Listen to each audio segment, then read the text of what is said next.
আসামি আনেন, আসামি আনি আমাদের হাতে তুলে দেন। ফয়সালা এই গেটটার থেকে এখান দিয়ে নিয়ে গেছে। ফয়সাল প্রায় আধা ঘন্টা পর ওখান থেকে বাইরে হয়েছে উদিল লাগা। প্রথম গেঞ্জি ছিল গায়ে, পর উদিল লাগা বাইরে হয়েছে।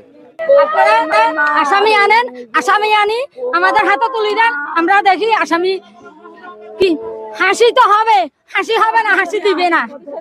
আপনারা আনি দেন, পরে আমরা এভাবে বেশি। আপনারা দয়া করে খুনিকে যেখান থেকে পারেন খুঁজে আনে আমাদের হাতে আমাদের হাতে তুলে দেন। আমরা বিচার করব, যাতে ওই বিচারটা দেখে দ্বিতীয় কোনো ছেলে কোনো মেয়ের উপর নির্যাতন না করতে পারে। এখন মেয়েদেরকে নির্যাতন বেশি চলতেছে এই দেশে। বাংলাদেশে মেয়ের নারী নির্যাতন করলে কোনো বিচার হয় না। হয় 10 বছর না 5 বছর, না হলে 2-3 লাখ টাকা দিয়ে আবার কি বাইর করে নিয়ে আসে, যেটা সত্যি কথা। আপনারা খুনিকে আমাদের হাতে সঁপে দেন, কারণ মেয়েটাকে আমরা ফাঁসি, সরকারও ফালে নাই, পুলিশেরাও ফালে নাই। মাইকে পাবলিসিটি করছে, করার পর দিয়ে ওই দিন বৃহস্পতিবার দিন এখানে একটা সিসি ক্যামেরা নষ্ট ছিল। ওই সিসি ক্যামেরা এটা নষ্ট ছিল, ওই সিসি ক্যামেরাটা ঠিক করতে হবে। তো ফয়সালায় বলতেছে তো এখানে সিসি ক্যামেরা সবগুলো লাইন কাটা, ওগুলো নষ্ট। তো এদের তো মহিলা মানুষ, আমরা তো দোকানের জন্য আসতে পারতেছি না, দোকানে ঝামেলা যে কোনো দিকে গেছে চলে আসবে।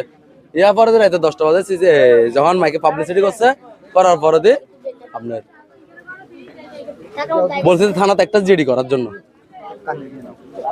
ও জিডি করার জন্য এবার সকালবেলা উঠে যায় জিডি করছিল। তো কালকে পুলিশ আসছিল, কালকে দুপুরে পুলিশ ছিল, ওরা আসছিল।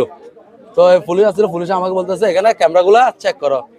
দে স্যার এখানে তো ক্যামেরার লাইনগুলো তো কাটা বলছিল, ওই দিন ঠিক করছিল, এটা বলছে এর মতো। তারপর তুমি সময় নিয়ে দেখো, অস্তে ধীরে দেখো।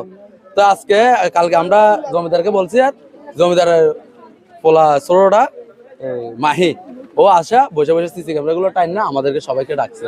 ডাকা দেখতেছে ফয়সালা এই গেটটার থেকে এখান দিয়ে নিয়ে গেছে। ফয়সাল প্রায় আধা ঘন্টা পর ওখান থেকে বাইরে হয়েছে উদিল লাগা। প্রথম গেঞ্জি ছিল গায়ে, পর উদিল লাগা বাইরে হয়েছে।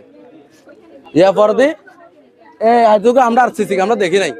এখানে সবাই মিলে মেয়ের মা, মেয়ের হুকু খালা যা আছে সবাই মিলে দৌড় দিয়ে এই গলিতে ঢুকে গেছে। গলিতে ঢুকে দিয়ে দেখতেছে ওখানে মেয়ের লাশ। তো সবকিছু ভেঙে পড়ে গেছে। তো সাথে সাথে আমরা পুলিশকে ইনফরমেশন করে দিছি, আমরা লাশ পাইছি।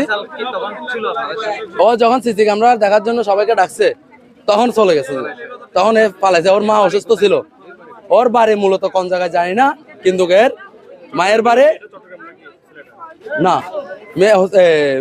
ছেলেটার নানার বাড়ি হয়েছে যে আপনার 14 গ্রাম কাদুর হাজারিপাড়া। আমরা বিচার চাবো ভাই, বিচার চাইতে হবে না।